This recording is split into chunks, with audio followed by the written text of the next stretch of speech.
You are listening to Season 2 of The Diary of a Wannabe Writer, the short and often daily podcast in which I chronicle my life and attempt to be a writer by writing daily. Sometimes.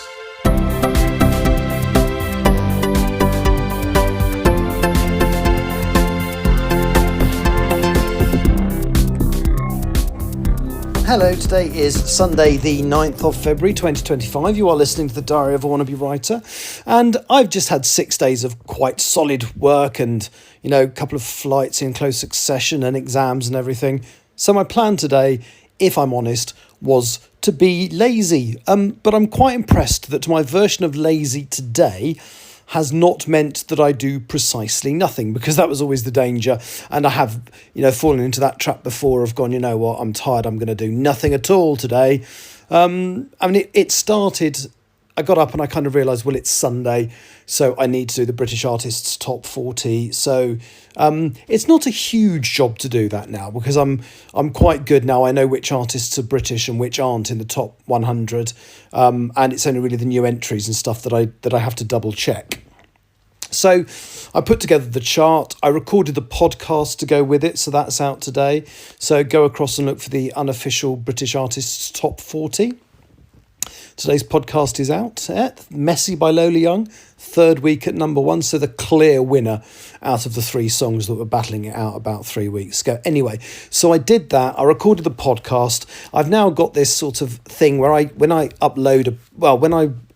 do the podcast, I also update the website, so you can go back and look at all the charts I've put together since I started doing it last year. I did an article about it for my website, so that went up today. And of course, when I put a new article on the website, I tend to promote it through website. Did I say website? Anyway, when I do a new article, I tend to promote it through all my social media. So I did that. So that wasn't totally lazy. And then the next thing there's a couple of other things I did. So I've been living off 2 pairs of jeans for God knows how long. And so I went and bought some more trousers today so that I wouldn't be living off 2 pairs of jeans. So I did that. And then I came back and I actually I did as I said I would by today, which was I have sent the English hikikomori to another agent. So, that's the thing I want to commit to this month, is that there are going to be permanently 3 submissions in place, and that I submit the next one within a week of receiving the rejection. In fact, one of the dangers for that actually is my next trip is 9 days away on a Singapore-Sydney. So in fact, what I'm going to have to do, one of the reasons I didn't do it whilst I was in New York was that I hadn't taken my copy of the Writers and Artists Yearbook with me. Now, the good thing about the trip I'm about to do, which is which is a nine days away from home, is a Singapore-Sydney. The downside is that obviously if I don't, if a rejection comes in like the day I leave, I can't do it within a week because I'm away for 9 days. However, it's the kind of flight where we're away for such a long time, I normally put checked baggage in. I'm allowed to put checked baggage into any long-haul flight, but when you're only on the ground, like I was in New York for 24 hours, I don't tend to bother. But for this 9 days away, I absolutely will, and I will take my copy of the Writers and Artists Yearbook with me, so that if I do get any other rejections come whilst I'm away, I can, whilst away, submit the next bit. So that's really good. Very pleased that I've got that up and running. The other alternative is just to research the next 3 that I will send to and have all the details on the computer, so that if something comes up, I can do that. But then, say, the only trip where I'm likely to be away for that length of time is this particular one. So, and I'll take the book with me this time, so that's fine. And then the other thing that I did was I kind of sat there thinking, what I need to do now is do another chapter plan. Because for Empress of the Trees, because now I'm, as I say, it's not going to be a massive part of the book, but I did worry that with what I'd planned in the prologue, it was shortchanging the readers. And it's actually, hopefully, if I've written the book correctly, it's the characters you fall for.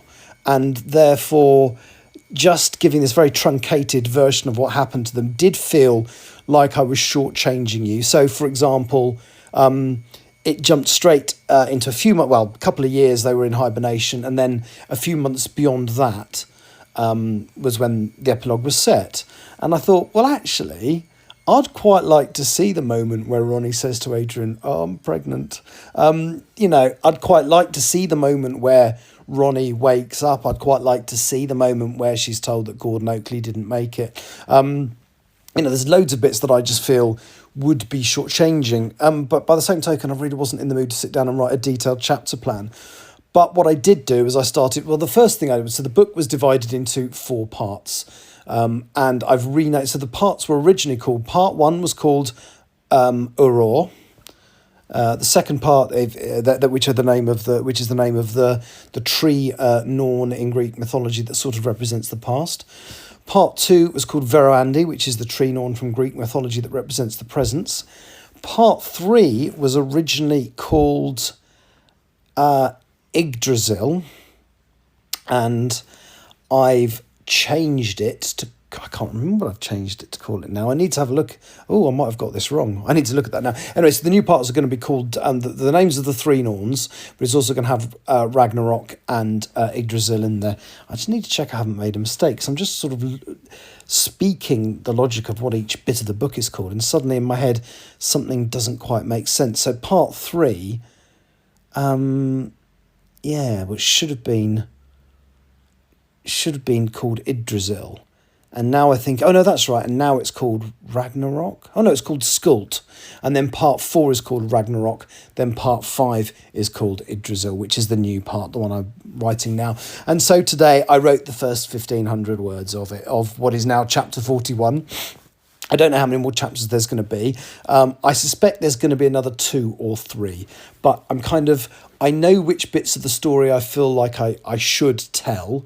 So what I've written so far of what I called the epilogue will now be the last chapter. All the exposition that I dumped into it will be taken out, because that will be included showing you what happened, not telling what happened afterwards in these extra chapters I'm writing.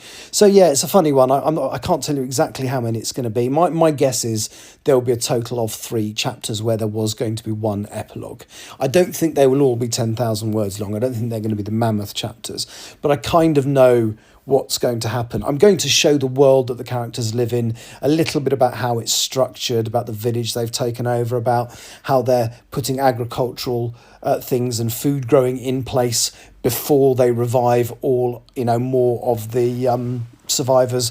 I've actually downgraded. So originally I'd decided there were about 10,000 survivors in the UK. I decided that's too many, so I've downgraded it to about 4,000 and so on. So yeah, I've had a really productive day today.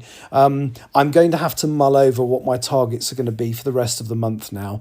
I suspect, like it was last month, it will be to get me to a point where all I've got to write is the epilogue. So it'll get me to a point where I get these other 2 chapters written. But I do need to kind of mull it over and think, because it's not quite as easy to set a deadline when I'm not exactly sure where things are going to go.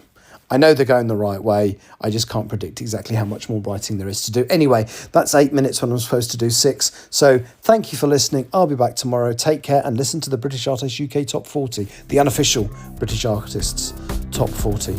Thank you for listening. Bye-bye. You have been listening to The Diary of a Wannabe Writer. For more information about what I'm writing, go to linktr.ee/Richard Writes, capital R, capital W, where you can find details of my website and social media. I may see you there.